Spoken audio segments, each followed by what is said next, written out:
Cumprimentamos a todos nossos queridos, amados irmãos em Cristo Jesus com a paz do Senhor. É com muita alegria que nós damos continuidade aos estudos bíblicos das lições CPAD. Estamos estudando a Escola Bíblica Dominical. Hoje nós vamos estudar a lição que traz como tema Esdras e Neemias, combate o casamento misto. Lição de número 12, nós vamos estudar com base em Esdras, capítulo 9, Neemias, capítulo 13, também Esdras, capítulo 10 e também Êxodo 34, Deuteronômio 7, Josué 23. Esses são os livros que vamos estudar o nosso assunto de hoje. Veja o nosso comentário. No capítulo 9 de Esdras, nós temos a construção, restauração do povo e a lamentação de Esdras por causa do casamento misto.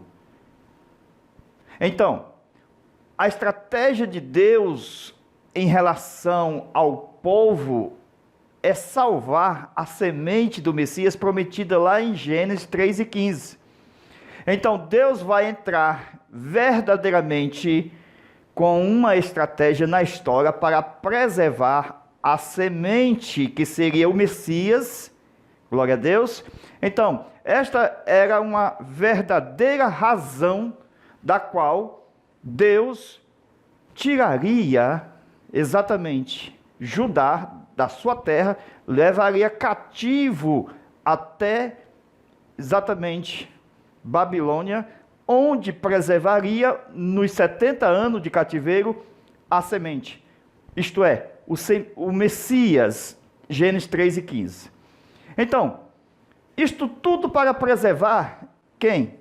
Jesus, o remanescente, a semente, glória a Deus. Então, de onde viria exatamente Jesus?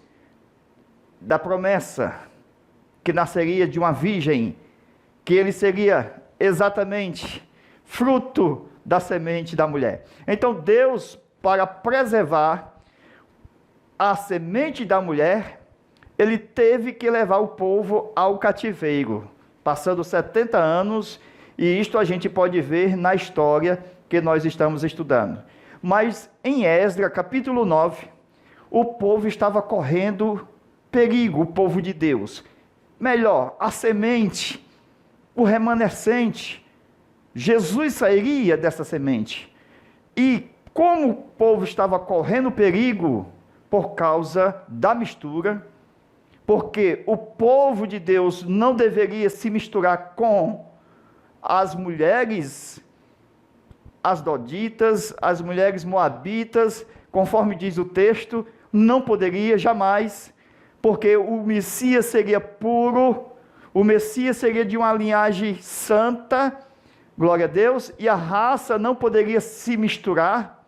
Então, a linhagem do povo de Israel é uma linhagem santa, de um povo santo, de um sacerdócio santo.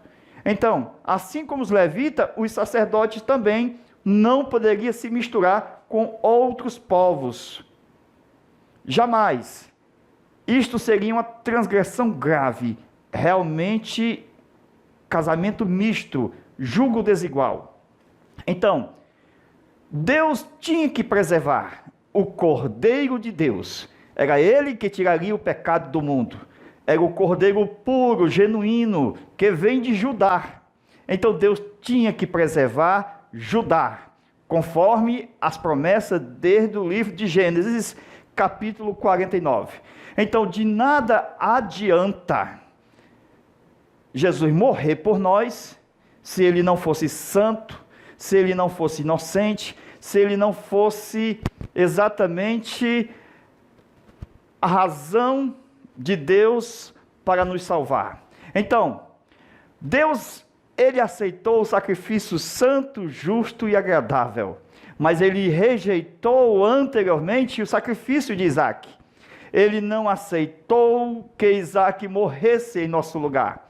Então, o remanescente estava correndo perigo. Por quê? Por causa da mistura das nações, das gentes, exatamente o remanescente correndo perigo, porque se misturasse, não haveria uma semente. Então Deus tinha que preservar. Glória a Deus. Assim, não se corrompendo, era necessário Esdras orar ao Senhor. Por quê? Porque o diabo, a serpente astuta, mais uma vez, estava atacando a semente da mulher nos dias de Esdras e Neemias. Então, veja, a visão de Deus para que a não corrupção viesse à semente. Deus jamais corromperia a semente, que seria Cristo. Louvado seja Deus.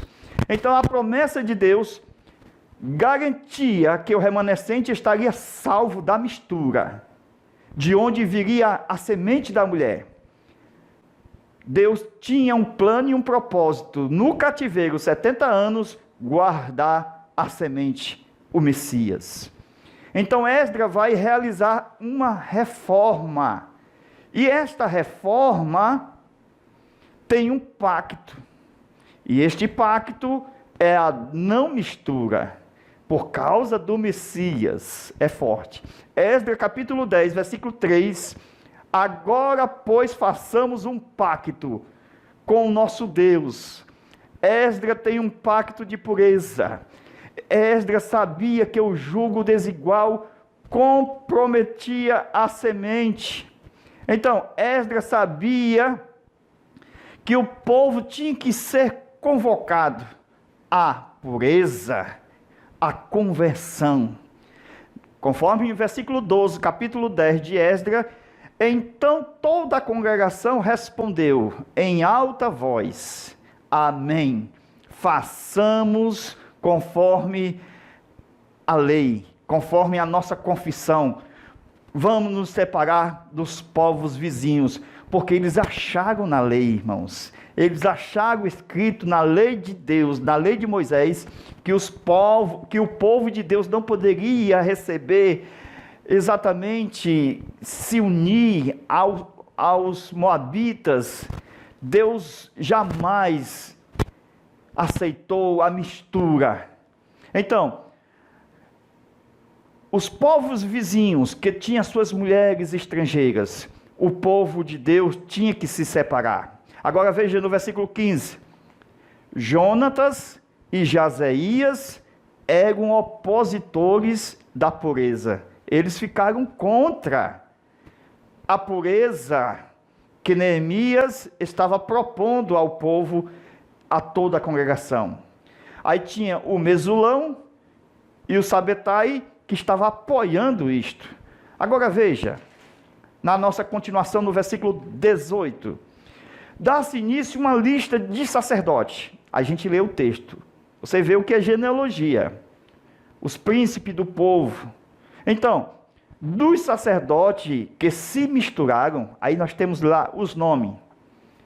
O pecado deles é quem marcava o pecado que eles praticaram de fornicação, de adultério, todos os pecados da mistura com aquelas mulheres, com seus filhos. Assim, esse pecado marcava que esses eram aqueles que não poderia constar no novo remanescente que Deus tinha preparado para vir a semente da mulher, conforme a promessa de Gênesis 3 e 15. Então, o novo remanescente, ele está entre aqueles, primeiro, Deus livrou da idolatria, tirando das tribos, das suas terras, e indo para o cativeiro. Mesmo passando 70 anos lá, Deus salvou a semente. Há uma lista que mostra que o povo voltaram do cativeiro. Mas estes que voltaram, se misturaram com as nações. Sim, alguns deles que faziam parte do povo, mas não eram remanescentes. Mas eles leram no livro da lei, glória a Deus, que Neemias trouxe os porquês de Deus estar guardando aquele povo. Mas estes que misturaram, e a lista, conforme diz o texto, que é grande, você tem que ler, tem que ter prazer de ler a lei do Senhor, e os nomes da genealogia, que muitos não gostam de ler. Então a lista que estão ali, é a lista daqueles que se corromperam. Eram homens grandes, de valor, mas de péssimas escolhas. Então, a sua escolha foi escolher mulheres estrangeiras, que a lei de Deus condenava. Era julgo desigual. Uma decisão que impede a bênção futura de Deus. Porque a promessa de Deus a mim e a você está também nos filhos. É os filhos que completa nas gerações futuras o que Deus prometeu aos pais. Abraão gerou Jacó, Abraão gerou Isaac, Isaac gerou Jacó. E assim a geração traz a bênção futura de Deus. Mas Deus estava de olho na semente. Deus sabia que tinha que trazer o Redentor, o Salvador, o Senhor Jesus Cristo. Embora muitos da nação deles lá estivesse dentro da lista, aí nós temos no capítulo 10 de Esdras, todos estes tinham tomado mulheres estrangeiras. Veja que a Bíblia traz a lista das pessoas que tiveram mulheres estrangeiras, entre sacerdotes e levitas. Agora veja a história. Deus, na sua preocupação, em prol da não mistura da raça, de judeus com os povos, com as nações vizinhas. Primeiro, Deus permitiu a divisão das tribos, a fim de salvar a semente da mulher, trazer o plano salvífico através de Cristo na cruz. Segundo, Deus levou a tribo de Judá ao cativeiro babilônico, onde preservou por 70 anos, a fim de salvar a semente da mulher, Cristo. Então depois, ele devolve o Senhor às suas terras, Judá, para onde estaria o remanescente, na sua própria terra, que traria futuramente gerações, da qual viria Maria, da qual nasceria Jesus. Então, mas infelizmente, quando o povo regressa do cativeiro, quando eles vêm, eles vão se misturar. É terrível, né? Os povos trazidos para suas terras, aqueles povos que pertenciam às 10 tribos, que agora estavam nas suas terras, que estavam ali os samaritanos. Lembra das 5 nações que foram enviados pelo rei? Eles foram enviados para as terras onde estavam as tribos de Israel, as 10 tribos, e aquelas 5 nações eram exatamente os samaritanos, que estavam morando exatamente no lugar onde estavam as 10 tribos antes do cativeiro da Síria. Então, presta atenção. Aqui nós temos exatamente o porquê e a razão do lamento de Esdras. A lição de hoje mostra o julgo desigual. Então, Neemias capítulo 13, versículo 23, diz o seguinte: judeus haviam casado com mulheres estrangeiras. Agora veja quem eram essas mulheres, de onde eram elas. Diz a Bíblia, elas eram estrangeiras. De onde? De Asdod. Você sabe o que é Asdod? As filisteias. Lembra os filisteus lutando contra exatamente o povo de Deus no tempo de Samuel, que nós estudamos no trimestre passado? A arca, eles levaram até um acampamento, e os filisteus tomaram a arca. Pronto, Asdod era a terra dos filisteus. Então, as mulheres, filhos de Ló, daquele incesto, onde nasceu Amon e Moabe. Então, eram estas as mulheres estrangeiras. Alguns dos judeus tinham casado com mulheres libertinas. Agora veja, entre a mistura dos... é terrível, né? A Bíblia diz 50% dos filhos, versículo 24 do capítulo 13 de Neemias. 50% é a metade dos seus filhos falava a língua de Asdod, ou seja, dos filisteus. E a outra metade, 50% desses filhos que nasceram, não sabia falar a língua de Judá. Não é terrível, né? Sempre o filho puxa a mãe. É que nem a carne. Porque Agar tem um filho, se chama Ismael. Só que Ismael não é o da promessa, porque é filho da carne. Ele foi gerado segundo a carne. Porque o da promessa é Isaac. E Isaac é fruto do Espírito. Isso na tipologia. Mas o filho puxa a mãe.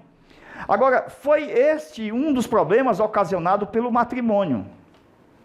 Pode ter certeza, quando houver um jugo desigual, os problemas vão estar nas gerações. Os filhos vão nascer loucos, doidos, entre aspas. Não vão falar a língua original. Vão falar a língua da mãe. Este foi um dos problemas ocasionados pelo matrimônio com mulheres estrangeiras, isto é, jugo desigual. Como resultado, foi que os filhos desta união falavam asdodita, isto é, não judaico. Salomão foi ele o maior exemplo de jugo desigual que a Bíblia relata, quando a gente vê os seus exemplos com as mulheres. Então, você é o amado de Deus. Temos que ter muito cuidado, porque as estrangeiras estão como iscas para nos fazer cair no pecado. Cuidado com as estrangeiras. O que é que tem a ver o casamento dos judeus? É pecado casar? Claro que não é pecado, mas a lei proibia que eles casassem com as estrangeiras, porque a nação é uma nação que sairia o Messias, não poderia ser uma nação misturada, não poderia jamais falar a língua dos filisteus e a língua dos judeus, jamais. Então, Neemias sabia que havia um espírito maligno por trás daquelas gentes. Porque aquelas pessoas que eram judeus, que foram casados, foram chamados de infiéis. Por quê? Porque estava casado? Não, porque estava desobedecendo a Deus. Então Neemias sabia que o espírito maligno que agia no Sambalate também estava em seus familiares. É o espírito familiar que faz o pai pecar, que vem para o filho fazer o filho pecar o pecado do pai. Se o pai é beberrão, vai fazer com que o filho leve o mesmo pecado do seu pai. Isto é farsa. É o espírito maligno. Até por influência dos pais, eles pecam. Então, Neemias sabia que havia um espírito familiar. Por isso, não queria estes homens por perto. Por isso, quando a gente lê a história de João Batista, quando ele não quer ser sacerdote, porque ele nasce de uma família sacerdotal, seu pai, Zacarias, sacerdote, e ele sabe que havia esta contaminação. Lembra do dia de Herodes? Da Herodias? Então, presta atenção. Então, João Batista não quis ser sacerdote no templo. Havia uma contaminação de mistura há 400 anos. Então, João se indignou com aquela situação. Ele não quis ser sacerdote. Versículo 30, Neemias 13. Purificai-os por de todo jugo desigual. e os estabelecia em seus serviços, tanto os sacerdotes como os levitas, cada um seguindo o seu turno. Então, todo líder precisa entender e estabelecer as pessoas próprias que tem chamado ministerial no seu próprio lugar. Não por amizade, padrinhamento, não por sentimento particular. Não pode, jamais, a pessoa ser pastor de qualquer jeito. Então, Êxodo 34, versículo 15. Não faças aliança com os moradores desta terra. Veja que ele abriu na lei de Deus, a lei de Moisés. Glória a Deus. Resultado: prostituição espiritual. Quando eles não fazem segundo a aliança de Deus com a nação, quando eles pecam se unindo a outros povos. Porque a Bíblia diz que as mulheres levavam à prática da idolatria, da adoração aos seus deuses. A lei proibia pactuar, fornicar, oferecer sacrifícios. A lei proibia aceitar o convite para comungar na mesa, sacrificar a demônios. Veja Êxodo 34, 15 e 16. Nesses dois versos, temos uma seguinte conclusão. A idolatria, ela gera bebedice, glutonaria, prostituição. A prostituição vem do jugo desigual. Então, versículo 16. Presta atenção. Êxodo 34, verso 16. Não tome as suas filhas para teus filhos. Cuidado com o convite do cananeu, do jebuseu, do fariseu. Há grande perigo em aceitá-lo. Só basta um único convite para que haja uma mudança em toda a trajetória da sua geração. Quando promete casar com alguém da família de Deus, no Senhor, aqui já é diferente, como diz a lição. O casamento tem que ser no Senhor. E a pessoa não leva a sério o que está no Senhor, conforme a gente lê Esaú e Jacó, que tinha no Senhor, isto é, nos seus familiares, até seus pais recomendaram da sua própria família, eles casarem com mulheres do seu próprio povo, e eles foram atrás de cananeias, foram se misturar. Então, aí vem coisa forte agora, para encerrar aqui essa parte. Presta atenção. Deuteronômio capítulo 7, versículo 3. Não farás aliança de parentesco com eles. Meus irmãos, só há uma maneira de se libertar da libertinagem. Há muitas pessoas que estão ligadas à sensualidade dos povos pagãos, que estão nesta mistura. É muito difícil, porque ainda não foi batizado pelo batismo. Espiritualmente falando, estou falando aqui do caráter. Quando a gente é mergulhado em Deus, porque o batismo não é imersão, então temos que ser mergulhado em Deus, porque Jesus, ele batiza com o Espírito Santo e com fogo. Então, o fogo purificador, a presença de Deus que nos limpa, que nos lava, que faz uma nova criatura, que nos ajuda a viver de uma maneira santa e irrepreensível, é a maneira de nós passarmos na prova. Então, o batismo com fogo é o batismo mergulhado em Deus, evita o jugo desigual, porque Deus, ele muda a personalidade, o caráter da pessoa, ele muda o eu. Paulo diz, não vivo mais eu, mas Cristo vive em mim. Então, o que é que nós podemos ver?